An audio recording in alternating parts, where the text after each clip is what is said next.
Bonsoir Afrique Média, vous êtes les meilleurs. Oui, bonsoir monsieur, je suis le PTK. Bonsoir monsieur, Afrique Média. Je vous remercie pour tout ce que vous faites pour l'avenir de l'Afrique. Vous êtes la seule chaîne qui est libre dans le monde.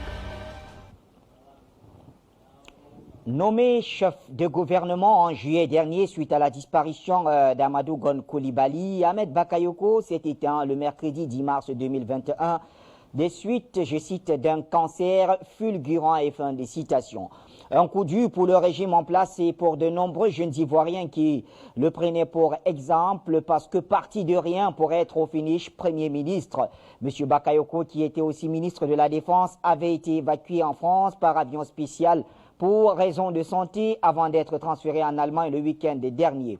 Eh bien, que vous inspire cette disparition du Premier ministre ivoirien après ce décès qui a fait suite à un cancer fulgurant? Est-ce que le RHDP, sa famille politique, est-ce que pour les RHDP c'est une grosse perte? Quel impact ceci pourrait avoir sur la scène politique ivoirienne? Une perte peut-être pour la Côte d'Ivoire également. Eh bien, comment le président Alassane Ouattara va-t-il pouvoir affûter sa stratégie après la perte d'un ponte, d'un trésor, d'un ténor politique comme Ahmed Bakayoko? On en parle avec nos invités dans quelques instants. C'est Appel sur le continent. Bienvenue à toutes et à tous. Je vous remercie pour tout ce que vous faites pour l'avenir de l'Afrique. Vous êtes la seule chaîne qui est libre dans le monde. La récréation est terminée. Afrique Média veut libérer les nations, la seule chaîne libre dans le monde. C'est vous, téléspectateurs d'Afrique Média, qui le dites sans cesse et cela nous honore. Bonsoir l'Afrique et bonsoir le monde. Bienvenue à toutes et à tous. Appel sur le continent, l'émission des téléspectateurs. Nous sommes partis pour 50 minutes avec vous. Bien sûr, pour parler, en d'autres termes, pourquoi pas rendre un hommage, si possible, à cet homme politique africain et surtout ivoirien, Ahmed Bakayoko, dit Ambak. Le Premier ministre nous a quittés donc hier dans la date du 10 mars donc 2021. Un très proche collaborateur du président Alassane Dramane Ouattara. Il a écrit son nom comme il pouvait dans l'histoire de la Côte d'Ivoire. Mais que vous inspire cette disparition? Pour vous qui l'avez suivi dans les bons et les mauvais moments, il a fait ses choix politiques et il a atteint l'apogée de ce qu'il pouvait faire, c'est-à-dire être Premier ministre et finalement partir. Voilà donc en quelques mots la vie d'Ahmed Bakayoko, selon ce qu'on peut vous dire. Mais vous, qu'est-ce que vous pensez de cette disparition? C'est le plus important. C'est vous qui avez la parole. Et pour en parler aujourd'hui, pourquoi pas, nous avons invité Jean-Fernand Abolé, homme politique donc de la mouvance PDCI, parti de Henri Konan Bédié. Jean-Fernand Abolé, bonsoir.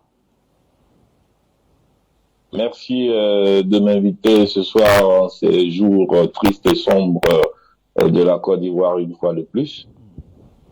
Alors, la Côte d'Ivoire perd un de ses fils et pas des moindres. Il s'agit quand même du Premier ministre Ahmed Bakayoko. Et que vous inspire cette disparition? Ben, je voudrais vous dire que on ne peut pas se réjouir de la mort d'un homme. Et à peu forte raison, un compatriote que j'ai connu tout jeune quand j'étais au lycée. Et donc aujourd'hui, cette nouvelle m'attriste profondément, me désole et m'interroge. Parce que quand on regarde l'histoire récente de la Côte d'Ivoire et ses cascades de morts, il est temps de faire le point, le bilan et de chercher à comprendre pourquoi. Pourquoi autant de décès d'hommes politiques au sommet de l'État. Alors justement, elle vous désole et je retiens cela et vous vous interrogez. Vous faites un bilan. Quel bilan justement vous faites quand vous dites autant d'hommes politiques au sommet de l'État qui disparaissent? Pourquoi cela suscite des interrogations? Ben, cela suscite des interrogations parce que c'est pas des citoyens lambda qui peuvent mourir de pauvreté, d'inanition parce qu'ils n'ont pas à manger, qui peuvent mourir de maladies bénignes parce qu'ils n'ont pas de quoi se soigner, mais de personnes qui tiennent l'avenir du pays entre leurs mains et qui, normalement, devraient bénéficier de check-up continu parce qu'ils ont le devoir de mener la barque de la Côte d'Ivoire et qui arrive à décéder de façon subite sans qu'on ne voit cela venir. On en veut pour preuve les atermoiements que le président Ouattara lui-même a à pouvoir les remplacer immédiatement ou à prévoir un remplacement. Et vous pouvez comprendre qu'aujourd'hui, nous sommes obligés de nous interroger sur qu'est-ce qui se passe, qu'est-ce qui frappe nos politiciens ivoiriens quand on regarde déjà l'histoire de la Côte d'Ivoire récente, partie du coup d'État de 1999 contre le président Henri Konan Bédié. Tout est parti de là, avec les cascades de morts, les putschistes qui ont été pratiquement dégommés de Guy Robert, putschiste président et toute sa famille qui ont été effacés du tableau en un laps de temps. Ensuite, les pontes du pouvoir Laurent Gbagbo qui sont pratiquement tous morts en exil. Et aujourd'hui, c'est sur le parti au pouvoir du président Ouattara. Il y a de quoi s'interroger. Alors, l'Africain que vous êtes, est-ce qu'il y voit comme une sorte de malédiction? Parce que ça, c'est ce qui ressort un peu dans le commun des Ivoiriens que nous avons essayé d'interroger ça et là. Ils y voient comme si il y avait une sorte d'apocalypse qui commence au sommet de l'État. Mais, bon, en tant qu'Ivoirien, effectivement, en tant qu'Africain, si nous essayons de ramener cela dans notre culture, qui dit que les morts ne sont pas morts et que les morts parlent, effectivement, on pourrait parler de quelque chose comme ça. Je dirais même que on a l'impression que nous sommes frappés par la malédiction de Toutankhamon. Ceux qui ont découvert le sarcophage de Toutankhamon, la légende dit qu'ils sont tous morts. Et pratiquement ceux qui ont été liés de près ou de loin au coup d'État de 1999 contre le président Henri Konan Bédié sont passés tous de vie à trépas. Ah oui. Alors, et vous, aujourd'hui, comment vous évaluez justement cette disparition? À quel niveau vous la mettez? Qu'est-ce que ça représente pour la Côte d'Ivoire, la perte d'un homme politique de la trempe d'Ahmed Bakayoko? On le sait, il était relativement jeune, très proche d'ailleurs de la jeunesse ou d'une certaine jeunesse, mais aussi proche de toute la classe dirigeante, on va dire mondiale, puisque c'était quand même quelqu'un qui avait la clé ouverte de presque tous les palais en Afrique et dans le monde. Il était très connu et très aimé du côté des artistes. Aujourd'hui, cette disparition, qu'est-ce que ça représente pour la Côte d'Ivoire? Ben, écoutez, c'est une grosse perte. Parce que c'est Ahmed, est un enfant du sérail. Et je vais vous avouer que ce décès me touche de façon particulière. Parce que je dirais que je suis lié à la famille Bakayoko, dans la mesure où mon cousin Ndri Hervé a épousé la petite sœur de la femme d'Ahmed Bakayoko. Et donc, nos familles sont liées. Depuis les années 98-99, nos familles sont liées et donc c'est quelqu'un qui fait partie de mon entourage immédiat. Et donc, écoutez, quand on a ce genre de décès, je dirais que c'est un décès, c'est notre décès, c'est un funérail à nous, c'est un funérail à mon cousin Ndri Hervé, qui aujourd'hui est totalement affalé, déboussolé. Et donc, nous sommes tous tristes de voir partir un colosse de presque 2 mètres, dont on n'a rien vu venir, qui, il n'y a pas quelques jours, il y a quelques semaines, était sur pratiquement les chaînes de télé en train de parler, en train d'agir, parce que Ahmed, c'est un homme d'action. Ahmed Bakayoko, c'est un homme d'action. Et en plus, Ahmed, c'est un politicien qui n'est pas sorti du hasard. C'est un enfant du PDCI-RDA. Il a fait ses classes au PDCI-RDA, mais en étant à côté. Parce que je me souviens, quand j'étais en terminale au lycée moderne de Dabou, la colline verte, j'ai été convoqué parce que je faisais partie des élèves actifs dans ce lycée. J'ai été convoqué pour une marche pour le soutien du PDCI-RDA parce que le BSI, qui était l'organisation, le mouvement de la jeunesse du parti était en mal et qu'il fallait faire quelque chose. Et c'était Ahmed Bakayoko et son groupe qui étaient au devant de cette organisation. Nous avons fait une marche du plateau jusqu'au palais des sports de Treichville et c'était Ahmed Bakayoko qui était à la marche. Et je crois que le président Houphouët-Boigny lui a même demandé de réorganiser, de trouver un nouveau syndicat des élèves et étudiants proches du parti. Donc vous comprenez que c'est pas quelqu'un qui est tombé du ciel. Et s'il a rejoint Alassane Ouattara, c'est simplement parce que Alassane Ouattara a été le plus offrant pour ses ambitions. Alors justement, quand on revient un peu sur les affaires politiques, Ahmed Bakayoko, c'était après tout un adversaire politique. Aujourd'hui, qu'est-ce que vous gardez de lui comme souvenir? Vous étant du PDCI et lui, il a rejoint les rangs du RHDP. Il a toujours été fidèle à son mentor Alassane Dramane Ouattara. Je retiendrai que c'était un adversaire pugnace. Il était pugnace, il était débordant d'énergie et il avait quelque chose de particulier, c'est qu'il avait une vision politique qui sortait pas des écoles.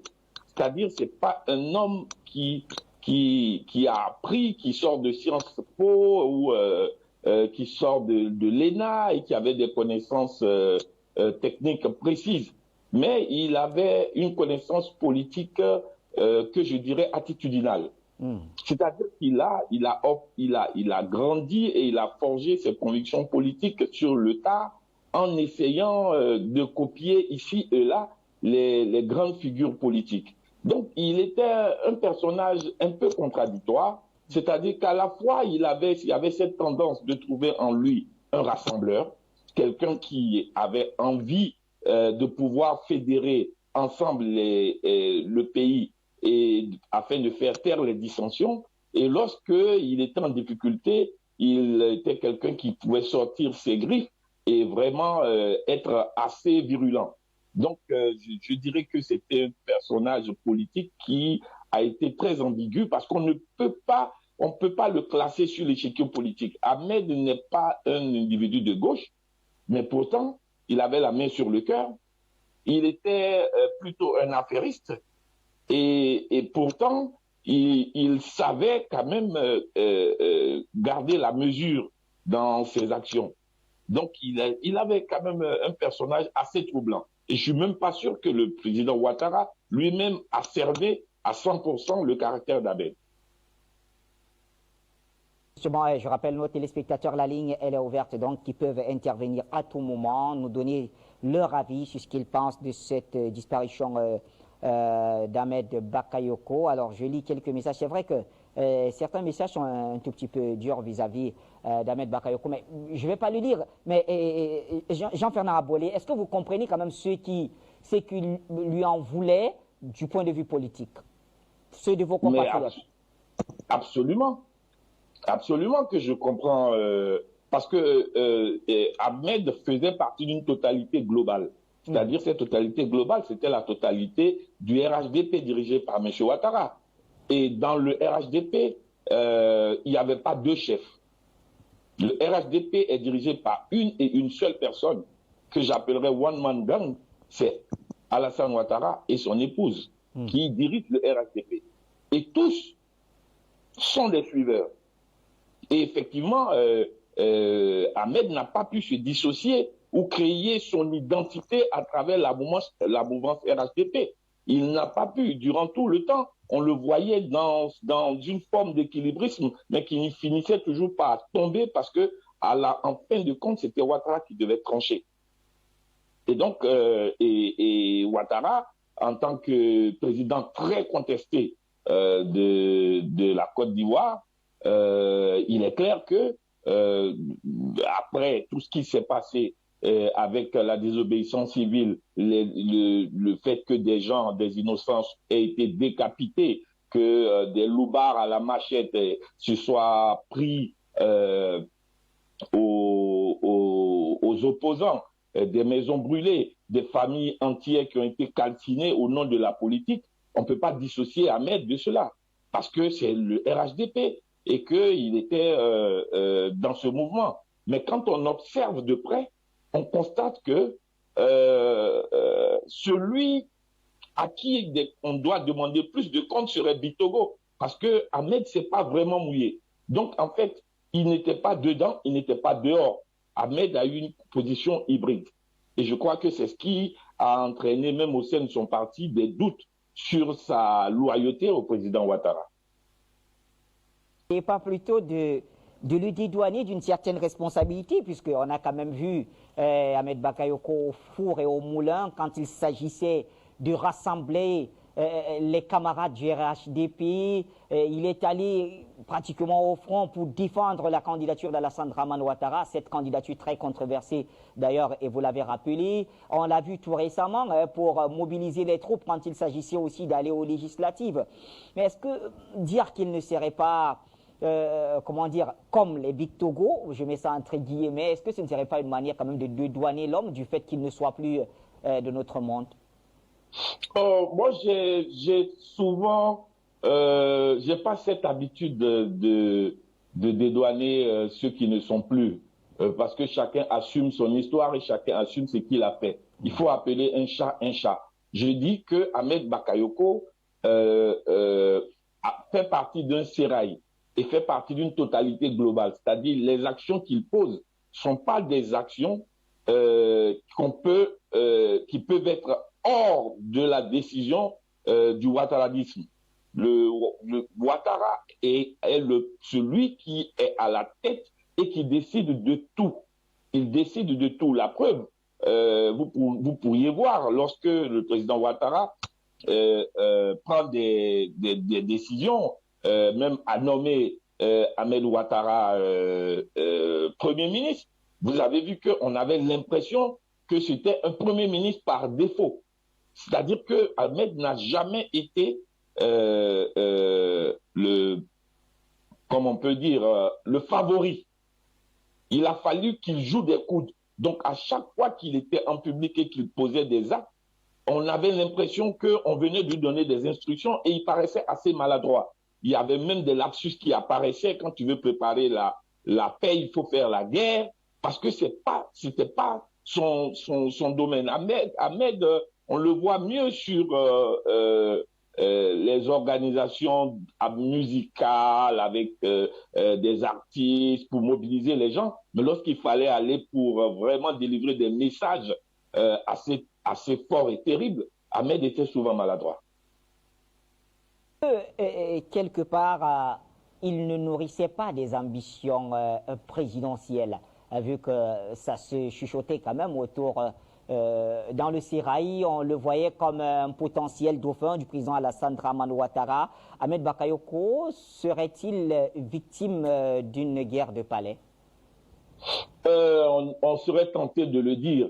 Et puis, je pense que de toute façon, c'est légitime de sa part. Il y a longtemps qu'il est dans le sérail politique du PDCU-RHDP. Et vous savez que au RHDP, les ambitions, les dents de ceux qui sont à la tête sont longues.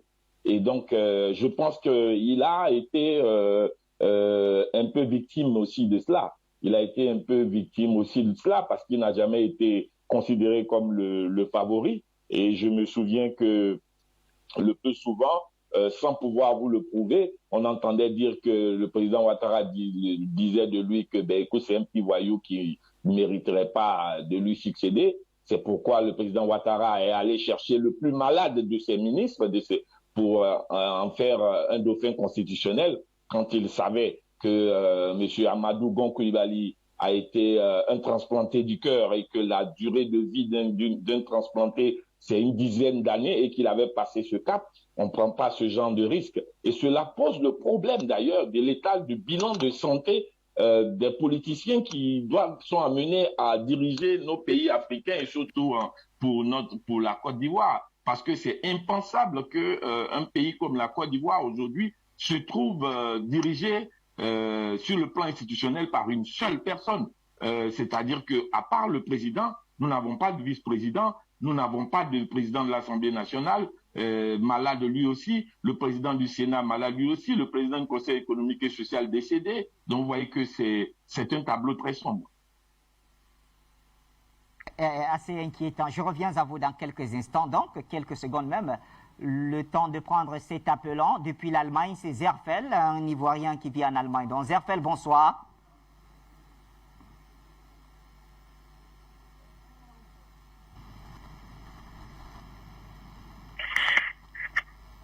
Bonsoir Zerfel.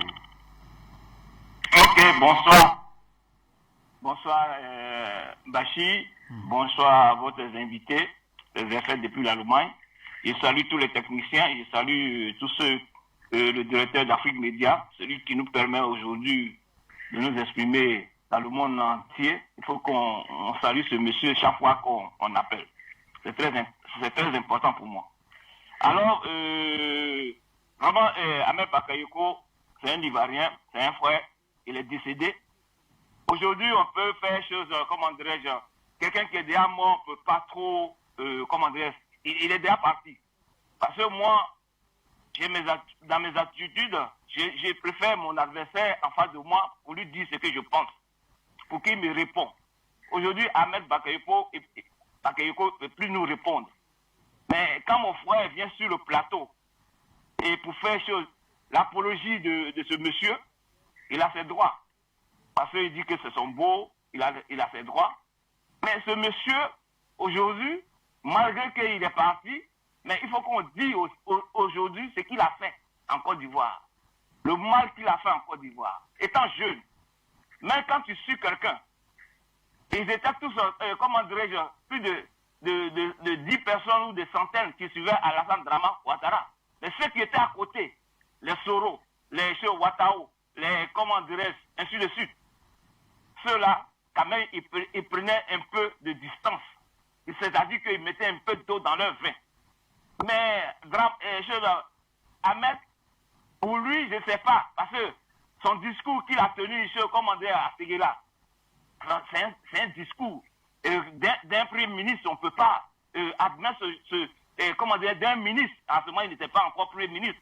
D'un ministre, on ne peut pas écouter ce genre de discours. Un ministre de l'Intérieur, un ministre de la Défense. Il avait tous les portefeuilles en Côte d'Ivoire. C'est comme s'il avait ramassé tous les diplômes de choses, comment dire, de l'université. Or que c'est un monsieur qui a un seul bac. C'est son diplôme. Mais ces discours qu'il tenait engageaient pas la réconciliation en Côte d'Ivoire. Il faisait que diviser les Ivoiriens. Comment un ministre de l'Intérieur, de la Défense peut tenir ces discours? Et quand on dit que ce monsieur, il suivait que Alassane et il obéissait aux ordres d'Alassane, oui, Alassane était, disons, le président des rebelles, quand je suis d'accord avec ça. Mais quand au moins, il peut quand même discuter avec le monsieur que de torturer des gens dans les prisons.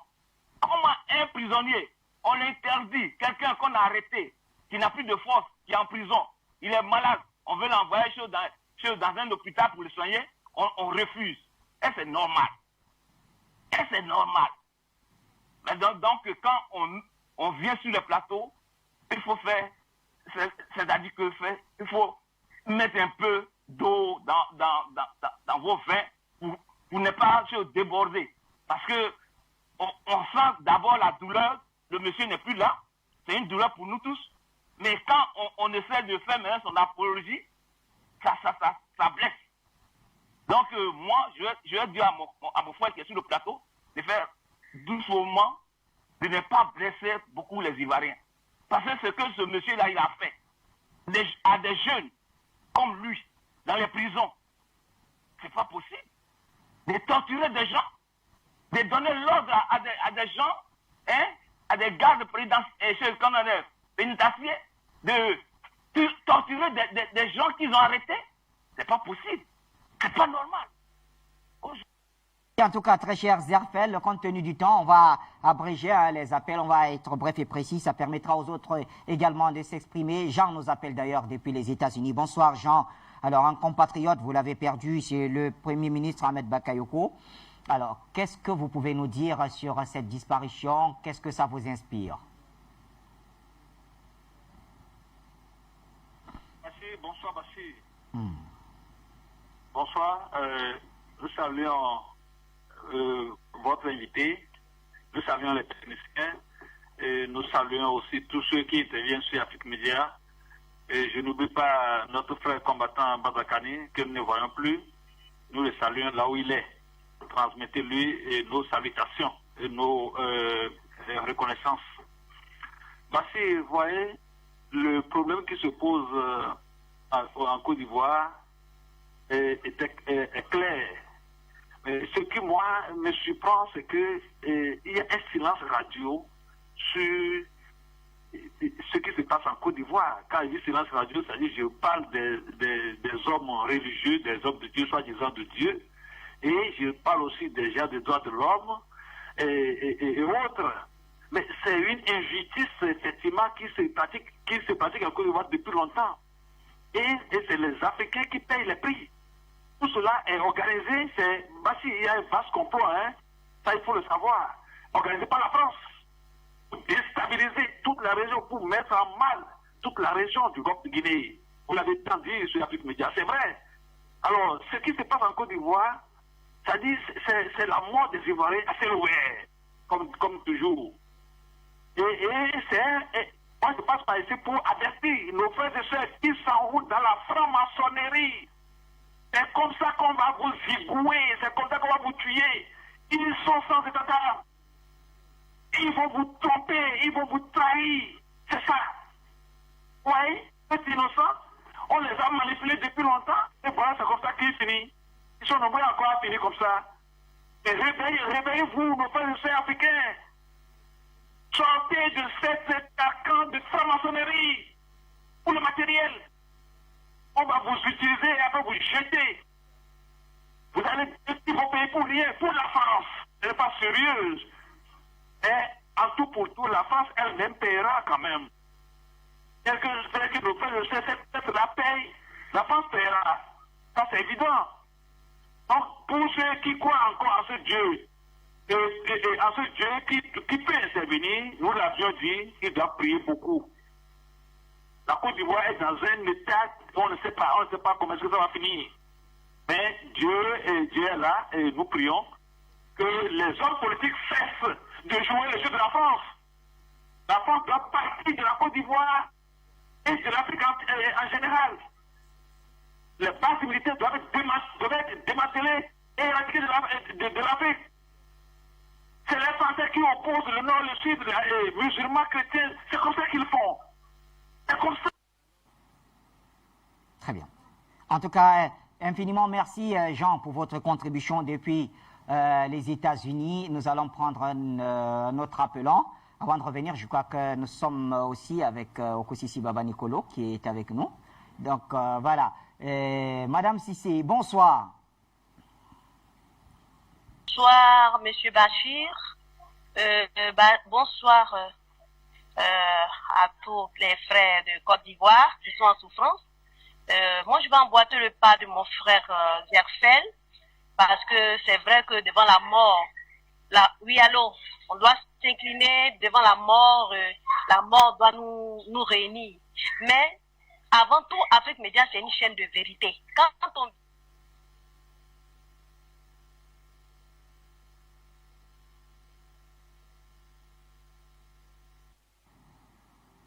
Alors, je crois que la ligne de Madame Sissé s'est coupée. On y retournera. Le temps d'aller donc vers Okosisi Baba Nicolo. Alors, d'accord, on revient. Allons d'abord vers Okosisi Baba Nicolo. Bonsoir Okosisi. Merci d'être avec nous. Alors, en ce jour de deuil vers jeudi, vous nous rejoignez au moment où on essaie quand même de dire un mot sur la disparition du Premier ministre ivoirien Ahmed Bakayoko. Pour vous, qui l'avez connu d'une certaine manière, que ce soit politiquement ou en tant que citoyen ivoirien tout simplement, qu'est-ce que cette disparition vous inspire? Merci Bachir. Merci pour ce que vous faites pour la Côte d'Ivoire et pour toute l'Afrique. Merci à Afrique Média. Je tiens à saluer tous les intervenants, Madame Sissé, mon très cher grand frère Zerfel, Et je ne sais pas qui est copanéliste avec moi, mais je tiens à saluer à tous les Africains. Alors, Bachir, qu'est-ce que la mort de M. Ahmed Bakayoko m'inspire? Je vais rester dans un couloir que je souhaite que les gens me comprennent. Vous voyez, chez nous en Afrique, lorsque vous perdez quelqu'un, africainement parlant, je suis à Ducrou, je suis à Caen, ivoirien, chez nous. Lorsque quelqu'un perd la vie, on demande à toute personne qui a querelle avec le défunt de dire ce qui est au-dedans de lui. On permet à la famille, si le défunt a des dettes, de rembourser. Si le défunt a des histoires avec un compatriote de la zone dans laquelle il vit, il y a des manières de régler ces problèmes. Alors, qu'est-ce que m'inspire le deuil des Ivoiriens? D'abord, il faut rectifier que Ahmed Bakayoko est l'ex-ministre, est l'ex-premier ministre de l'ex-régime de Dramane Ouattara. Parce que moi, Kossi Baba Nicolo, comme beaucoup d'Ivoiriens, M. Ouattara n'est pas notre président jusqu'à présent. On ne le reconnaît pas comme président de Côte d'Ivoire, je tenais à le rectifier. Pour dire quoi? Aujourd'hui, M. Ahmed Bakayoko est décédé. Humainement parlant, en tant qu'Ivoirien, j'ai un double sentiment. Mon premier sentiment, c'est de dire, hélas, quelle désolation. Donc, tout ça, pour ça, tous ces sacrifices d'un fils de Côte d'Ivoire pour un Burkinabé, pour ça. Tout ça, tout ce sacrifice de tuer ses frères, empêcher ses frères de rentrer, mettre ses frères en prison, tout ça pour ça, mourir comme un poulet. Ce premier sentiment-là, il va au-delà de la personne de Ahmed Bakayoko. Il va aussi pour tous ceux qui sont aujourd'hui encore avec l'ex-président de Côte d'Ivoire, M. Ouattara, et qui continuent de tuer leurs frères et leurs sœurs. Qu'est-ce que je ressens ou qu'est-ce que je pense de la mort de Ouattara, excusez-moi, de Ahmed Bakayoko, autant pour moi? Je vais aller dans le deuxième copie pour dire quoi? Pour dire que, écoutez, cher Bachir, ce n'est pas tous les funérailles qui réunissent en Afrique. En Afrique, tous les funérailles ne réunissent pas. Lorsque dans un village, vous posez des actes négatifs, le village ne vous pleure pas comme il aurait pleuré celui qui pose des actes positifs. Tous les funérailles ne réunissent pas. De la même manière que dans un espace bien donné, des gens peuvent être heureux et d'autres malheureux, c'est de cette même manière que lorsqu'il y a ce genre de funérailles, il y a des gens qui se sentent heureux. Heureux pourquoi? Heureux parce que cette personne dont on parle aujourd'hui est celle-là qui a laissé des orphelins, qui a laissé des pères sans enfants, des mères sans enfants. Cette personne dont on parle aujourd'hui est un compatriote, un frère, à qui beaucoup d'Ivoiriens ont attiré l'attention pour dire, frère, nous souffrons, aide-nous. Frère Ahmed Bakayoko, nous souffrons, aide-nous. Nos enfants sont en prison, nos enfants sont en exil, nos enfants pleurent, aide-nous. Et Ahmed Bakayoko a fait la sourde oreille par loyauté ou Ouattara. Donc tout ça, pour ça. Pour résumer, pour dire, ce que je ressens aujourd'hui est un double sentiment.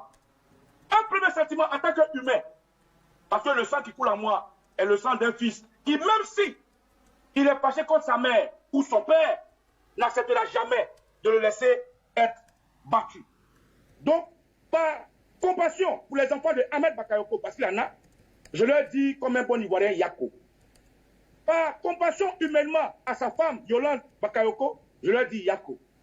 Ahmed Bakayoko a une double personnalité. Il a la personnalité d'Ahmed Bakayoko, le Golden Boy, le handball national, l'homme de nuit que les Ivoiriens aiment, et il a une autre personnalité qui est le RDR. En ce moment, lorsqu'on parle de Ahmed Bakayoko, le RDR, je suis désolé, j'ai prié tant mes dieux, mes ancêtres, pour que Dieu puisse nous enlever à Saint-Amand Ouattara. Eh bien, si la mort de Ahmed Bakayoko peut contribuer à ce que Ouattara parte, je dirais tant mieux. Alors, tout simplement pour dire, Ahmed Bakayoko a une double personnalité. C'est Ahmed Bakayoko, notre frère ivoirien, le Golden Boy, à lui et sa famille, c'est regrettable, je dis Yako. Mais l'Ahmed Bakayoko, le RDR, je suis tout désolé, ça a été mes prières et les prières de beaucoup d'Ivoiriens de se passer de Ouattara. Si Ahmed Bakayoko fait partie de ces piliers, eh bien, tout ça, pour ça, ça serait vraiment dommage que Ahmed Bakayoko ait donné sa vie pour un diable, des gens que nous avons donnés, à qui nous avons Gilles Tekoubert, et aujourd'hui, qui les utilisent. Après Ibé, après Ouattao, après Solo Guillaume qui est en exil, après Gon Koulibaly, aujourd'hui c'est Ahmed Bakayoko. Donc, je lance cet appel au Wolodougou pour qu'ils puissent comprendre. Celui qui a tué Ahmed Bakayoko s'appelle Alassane Draman Ouattara et sa clique accompagnée de Ténèbres Ouattara. Voilà ce que je pense. Alors, c'est vraiment désolant, et je pense qu'Ahmed Bakayoko, c'est quelqu'un qui pourrait donner mieux à son pays et servir malheureusement. Il a décidé d'être du mauvais côté. C'est ce que je tiens à dire. Très bien. Merci à vous, Okosisi Baba Nicolo, pour votre façon toujours, en tout cas, honnête de parler. Et ça permet aussi de comprendre que, malgré tout, ça a été un adversaire coréen pour vous, hein, du côté politique. Nous restons au téléphone avec Madame Cissé, justement, qui nous revient, en espérant que cette fois, la ligne ne va pas se couper. Madame Cissé, vous avez la parole. Oui.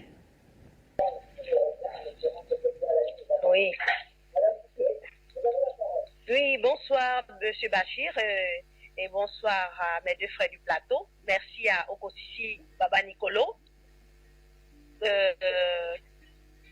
Nous sommes sur cette chaîne, nous avons quand même un devoir de vérité sur cette chaîne-là. La Bible dit quoi? Vanité des vanités, tout est vanité. Et à quoi c'est de courir le monde et de perdre son âme? Tout est vanité en ce bas monde. Ce monsieur, les gens l'ont interpellé. Les gens l'ont interpellé. Je dis Yako à sa famille, et comme on l'a dit, c'est en Côte d'Ivoire, nous sommes des humains. Nous sommes des frères avant tout, avant que la politique nous divise. Mais qu'est-ce qu'on a constaté avec ce monsieur? Au niveau des artistes, il y a des artistes ici, soi-disant artistes, qu'on a pris, qui sont spécialistes dans la vente de drogue. Et ça, c'est son œuvre, ça, la drogue. Et il y a un groupe de jeunes filles qui ne vivent que des réseaux sociaux. C'est sur les réseaux sociaux, c'est pas mal. Ce sont des anti-valeurs qu'on célèbre et on dit qu'elles dépendent de Ahmed Bakayoko. Et il y a des artistes encore que je vais nommément citer, un soi-disant Fali Poupa, un soi-disant Kofi Olomide, qui viennent, qui font des concerts privés avec l'argent du contribuable. J'espère que vous allez continuer de venir faire vos concerts bidons avec des déhanchements obscènes. C'est ce qu'on sert au peuple de Côte d'Ivoire. Voilà pourquoi on ne pouvait pas tolérer ça. C'est vrai qu'il est décédé. On a un devoir de vérité. Si la drogue continue, si la drogue, Vice Media a cité des gens, on a parlé des gens dans la drogue ici, Vice Media. Vice Media a cité de nombreux artistes. Donc, M. Bachir, ce qui arrive dans la Côte d'Ivoire, on l'avait prévenu. On nous a dit quoi? Que les comptes bloqués, il avait quelque chose à y voir. Les prisonniers, il a quelque chose à y voir. Les gens qui sont en exil, il a quelque chose à voir dedans. Les détournements, mais je vous dis que, franchement, il a mal vécu ce monsieur. Très bien, merci. A mal vécu. Et allez, ça, merci à Madame Cissé pour sa contribution également. Et nous avons un autre appelant des États-Unis, dont je n'ai pas le nom malheureusement. Bonsoir à vous.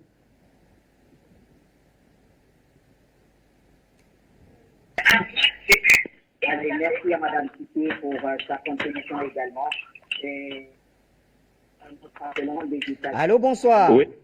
Oui. Monsieur Bati. Oui, mon nom c'est Amon Rey. Je ne sais pas si c'est moi qui suis. Tout à fait, Amon Rey.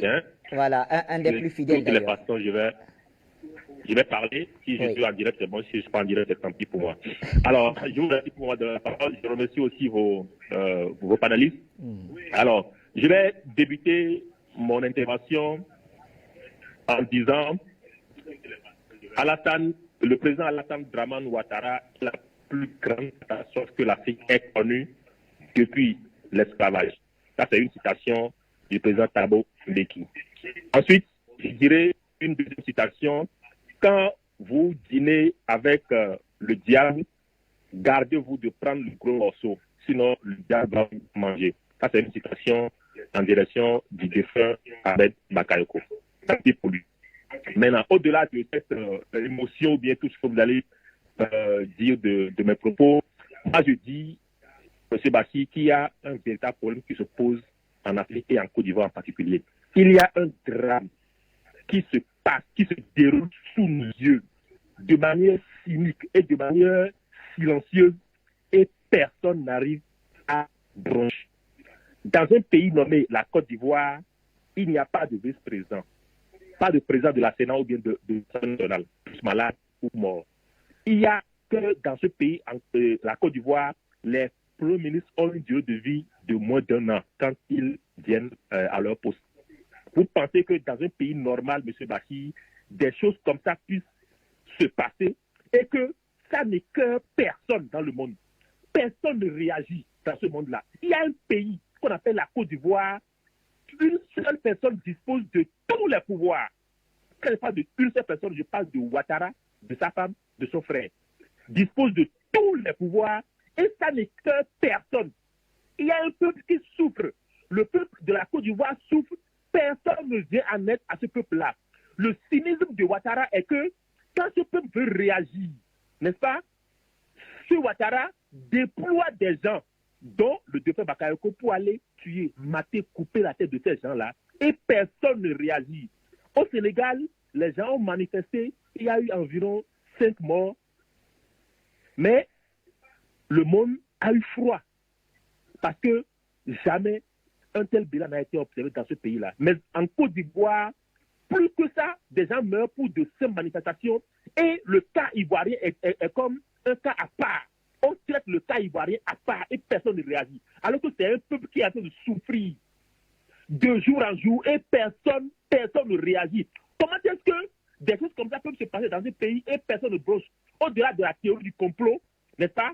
On peut laisser à part la théorie du complot. C'est Ouattara qui a tué, c'est cette personne qui a tué. Laissons de côté. Mais analysons la situation d'une manière froide. Comment est-ce que dans un pays, à chaque fois que quelqu'un devient Premier ministre pour ce pays-là, la personne a une durée de vie de moins d'1 an? Comment est-ce que ça peut se comprendre? On n'arrive pas à comprendre. On est au 21e siècle, mes chers amis.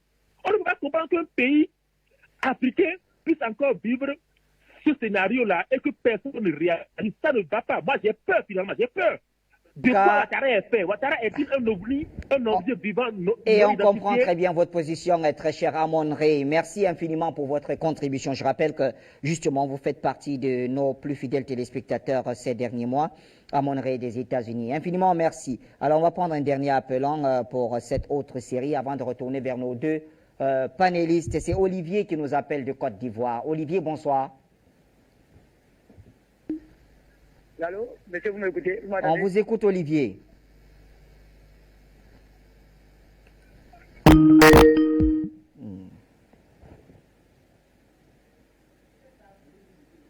Olivier, on vous écoute.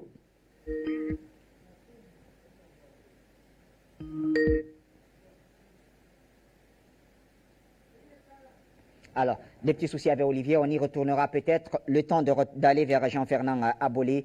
Jean-Fernand Abolé, je reviens à l'homme politique que vous êtes. Et ma question, justement, quel impact la mort d'Ahmed Bakayoko peut avoir sur la sphère politique ivoirienne aujourd'hui?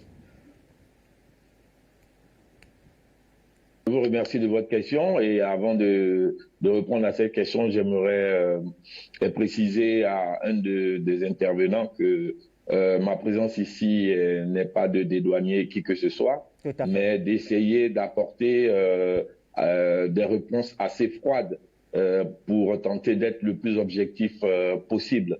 Parce que la notion le mot juste lui-même n'est pas juste, c'est pas le plus juste des mots. Donc il est clair que quand on se retrouve dans une situation aussi triste et tendue que celle d'une disparition brutale d'un Premier ministre à peine 8 mois après le décès d'un autre Premier ministre, on est obligé de garder la tête froide pour se poser les questions. Et aujourd'hui, je crois que c'est le décès du Premier ministre Ahmed Bakayoko est le décès de trop.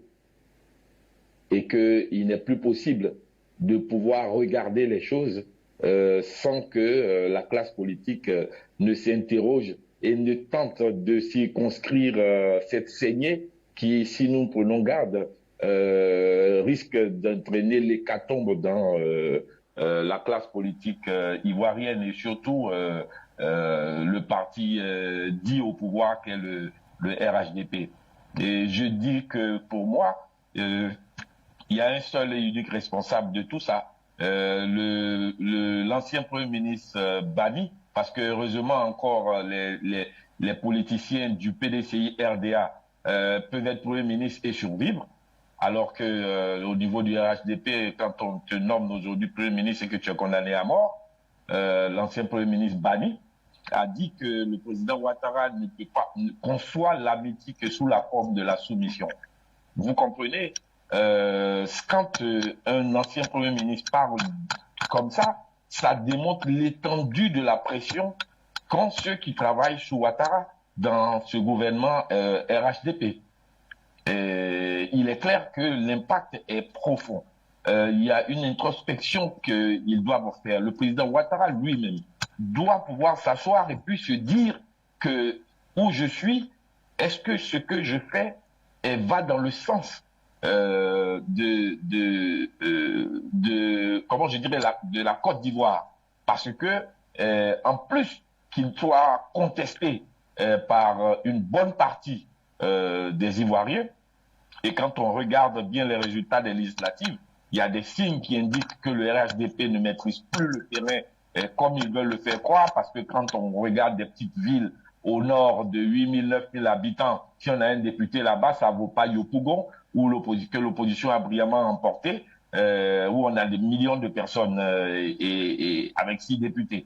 Donc l'impact est assez fort. Selon les informations que je reçois, la peur a changé de camp et se trouve dans le camp des ministres de Ouattara qui ne savent pas à quelle sauce ils vont manger, ou ils ne savent pas clairement quand leur tour viendra. Très bien. Okosisi Baba Nicolo, la peur a-t-elle changé de camp, comme le pense Jean-Fernand Abolé? On sait qu'il y a 8 mois, c'était Gon Coulibaly qui s'en allait. Aujourd'hui, Ahmed Bakayoko. Alors, finalement, pour mettre un peu d'humour dans les réseaux sociaux, il se murmure que le fauteuil du Premier ministre en Côte d'Ivoire devient de plus en plus dangereux. Effectivement, le fauteuil du Premier ministre en Côte d'Ivoire devient dangereux pour les Ivoiriens. Ça, faut préciser. Le fauteuil du Premier ministre et tous les autres postes qui se rapprochent de la présidence deviennent dangereux et sont empoisonneux pour les Ivoiriens. Pourquoi? Tout à l'heure, vous avez dit, est-ce que la peur a changé de camp? Non, la peur n'a pas changé de camp. Ouattara reste toujours le maître du jeu. Parce que là, il est en essence de coup d'État. Voilà un monsieur qui n'a pas le droit d'être candidat. Un monsieur dont la Constitution ne permet pas de se faire appeler président. Mais aujourd'hui, au vu et au su de tous les Ivoiriens, au vu et au su de tout ce qui est organisation mondiale, au vu et au su de tous les grands démocrates du monde entier, est encore se faire appeler président.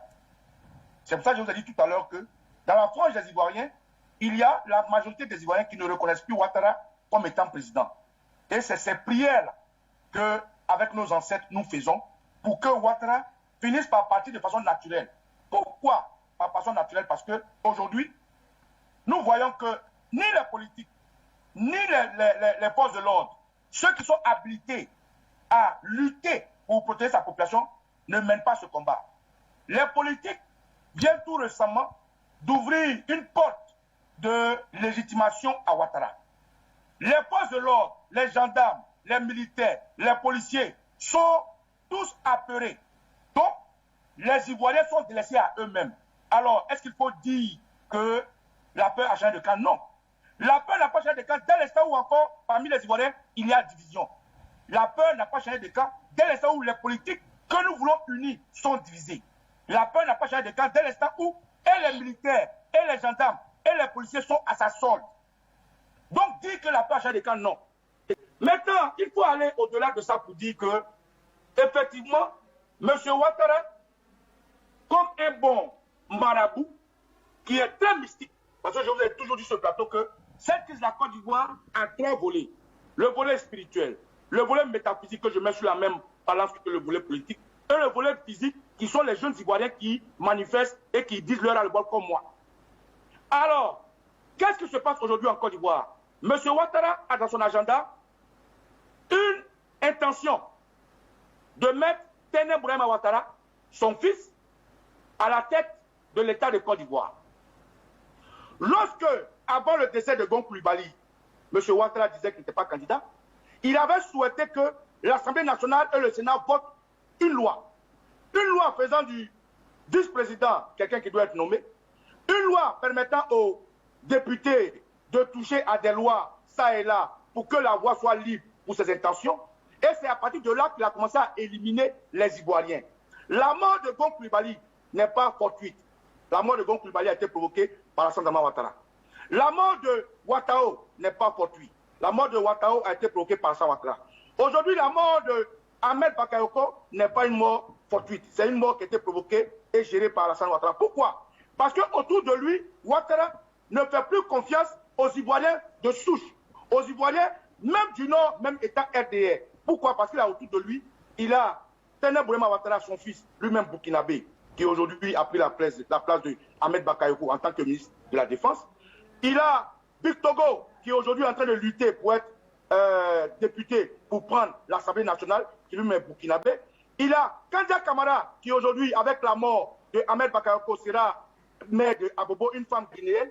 Il y a Mamadou Touré, c'est tout ce bagage-là que Ouattara est en train de protéger. Donc, il faut tuer tous les Ivoiriens qui sont susceptibles d'un moment donné de se réveiller. Quand on finit de voir un monsieur comme Ahmed Bakayoko, qui a tout donné en tant que fidèle de Ouattara, qui a sacrifié tant de vies, qui, pendant la désobéissance civile, Ahmed Bakayoko regarde ses frères ivoiriens et leur dit, il regarde le président Henri Konan Bédié, il regarde tous les leaders politiques et il leur dit, Monsieur le Président, nous allons te disrespecter un peu.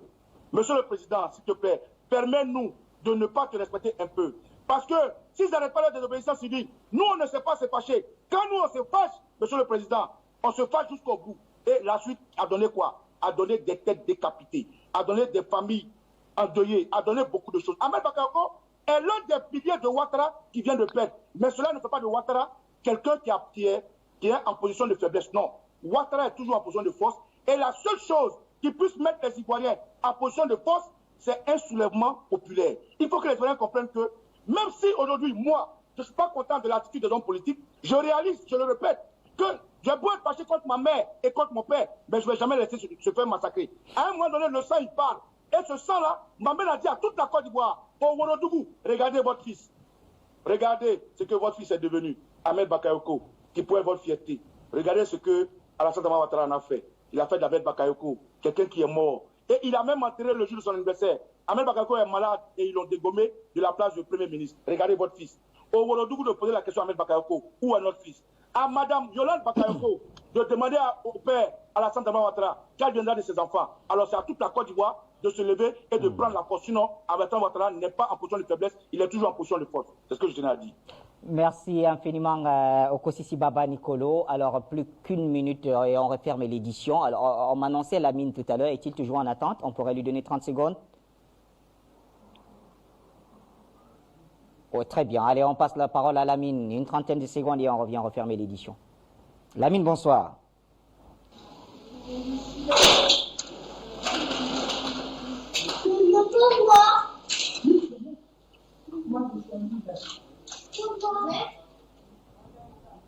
Allez, malheureusement, des bruits autour de Lamine. Voilà donc, merci en tout cas à Lamine d'avoir essayé et à tous ceux qui nous ont appelés. Okosisi et Jean-Fernand Abolé, nous vous remercions également d'avoir participé. Vous le savez, le temps nous tient également à la gorge.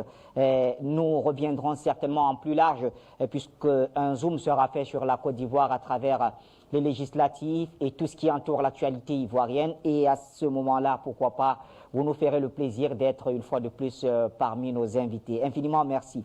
Merci à toute l'équipe technique qui nous a aidés dans la préparation et la production de cette autre édition d'Appel sur le continent. Nos programmes se poursuivent. Bonsoir.